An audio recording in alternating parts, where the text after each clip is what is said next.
Alors, bonjour.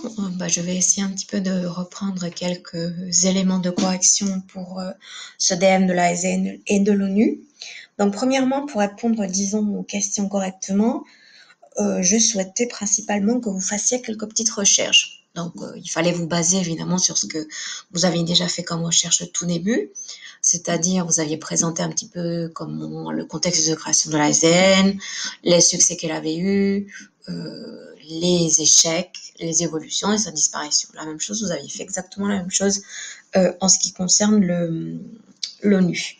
Donc en gros ici, vous avez bien vu que ces deux caricatures portaient principalement sur une critique. Donc une critique, je dirais, aux limites au, à l'intervention de la SDN ou de l'ONU, c'est-à-dire ces deux organismes qui prônent la paix. Donc ça, c'était dans un premier temps. Donc il fallait voir que c'était plutôt une manière de critiquer les positions des deux. Alors, cette fois-ci, vous avez bien vu, je vous ai choisi deux caricatures françaises. C'est-à-dire qu'elles ont quand même un point de vue particulier. Certes, entre la caricature de 1935 et la caricature des années 2000, je crois que c'est bien ça. Oui, ça va être 90-2000. Donc je pense que c'était juste un petit peu après l'invasion du Koweït, donc dans les années 2000 ou probablement dans les années 90. Je ne vous ai pas donné de date précise par rapport à ça, mais bon, en tout cas, c'est au XXe siècle. Et cette caricature, probablement, oui, voilà, elle a été publiée euh, juste un peu à la suite, on va dire peut-être l'année suivante ou les mois qui suivirent l'invasion du Koweït. Probablement. Donc, je vous avais pas donné la date, mais ce n'était pas forcément nécessaire de comprendre. Vous connaissez tous le caricaturiste Plantu, donc vous pouviez le situer. Donc, c'était deux caricatures françaises. Donc, forcément, il fallait quand même regarder aussi, puisque dans les études de documents et les critiques de documents, il faut quand même voir la position de l'auteur. Donc, soit d'un coup, d'une part, il peut être positionné par rapport à favoriser la France, et puis éventuellement d'un autre côté, alors c'était disons un petit peu plus valable pour la première caricature de 1935, hein, on y reviendra là-dessus justement, mais en tout cas ici c'est voilà montrer plutôt les intérêts de la France et la peur que pouvait avoir la France justement sur un retour en force d'une menace allemande qui l'avait entre guillemets traumatisé depuis la Première Guerre mondiale. En ce qui concerne la deuxième caricature, vous pouviez quand même vous rendre compte que, enfin, comme vous voyez ici, dans le deuxième point, donc c'est touche pas à ma bagnole, donc on y reviendra. Donc c'est plutôt, on va pas dire une critique qui favorise en quelque sorte la France ou un pays en particulier, mais au contraire, vous voyez, donc il s'agit, je dirais plus d'une critique en général aux intérêts de l'ONU et principalement, je dirais, au Conseil de sécurité. Mais on y reviendra plus tard. Donc, si on commence alors avec la première caricature, donc vous voyez, il s'agit d'une véritable caricature allemande, une caricature française qui dénonce éventuellement la menace hitlérienne et la menace allemande. Alors, bien évidemment, pour comprendre le contexte de la caricature, je vous invitais à faire quelques petites recherches, surtout en ce qui concerne le rôle de l'Allemagne ou l'Allemagne et la Société des Nations. Vous pouviez trouver pas mal de documents sur Internet, éventuellement sur votre manuel, donc il n'y avait pas besoin de chercher 36 000 trucs.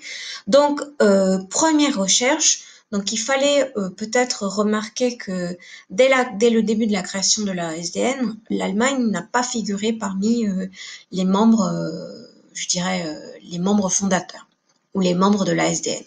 Donc ceci est quand même un peu contradictoire, la situation de l'Allemagne, puisque en même temps, certes, elle a été décrétée comme la responsable de la guerre, c'est sûr, mais en même temps,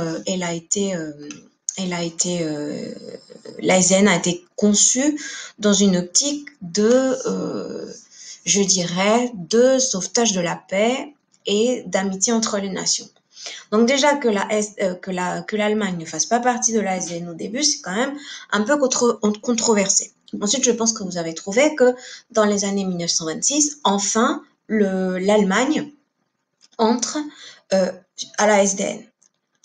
Donc voilà, il a fallu qu'elle attende quand même quelques années pour qu'elle puisse rentrer. Et puis il y a eu un regard toujours un petit peu méfiant, surtout de la part de la France vis-à-vis euh, de l'entrée de l'Allemagne.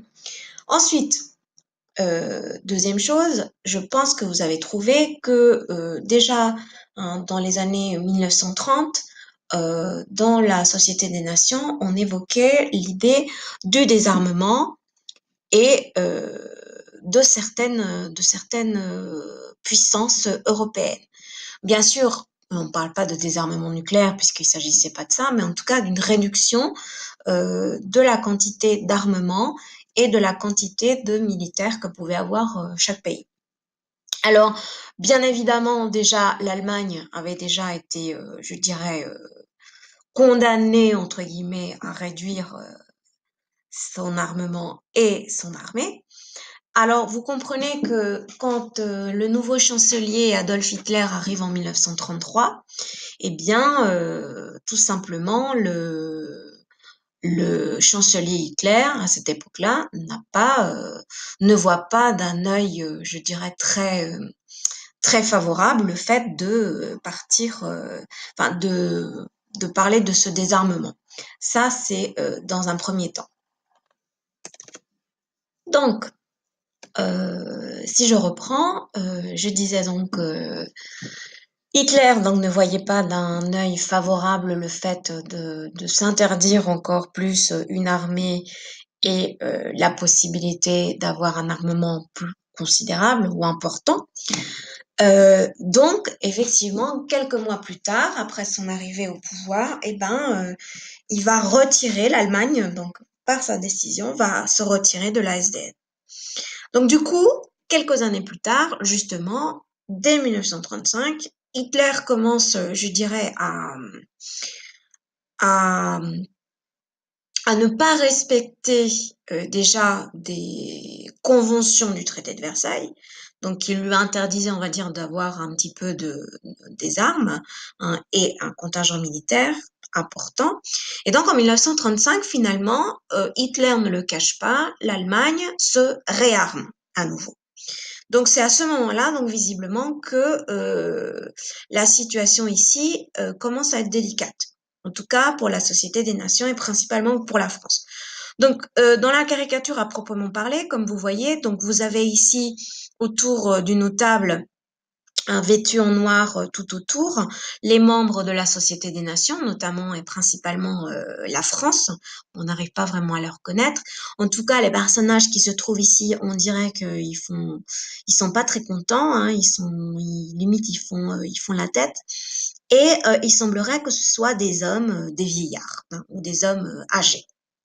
Alors, cette Société des Nations donc se présente finalement toute petite face hein, justement à un énorme Hitler. Ah, donc vous voyez Hitler justement est même présenté comme un personnage comique puisque limite, comme vous pouvez le voir, il sourit hein, et il regarde en fait de haut ses membres de la SDN.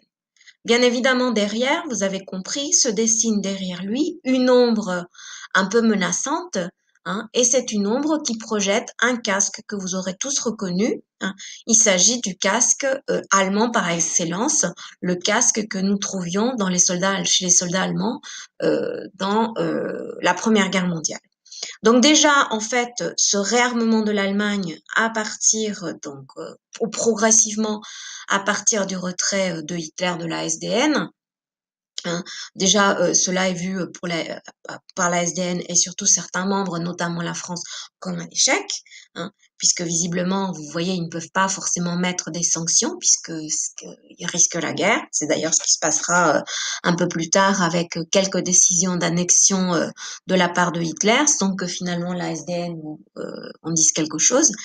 Et donc, vous voyez cette ombre menaçante hein, euh, qui rappelle un peu cette ombre de la Première Guerre mondiale. Donc, on comprend évidemment d'une part que le caricaturiste ici a voulu montrer déjà l'impuissance de la SDN, donc en 1935, empêchait déjà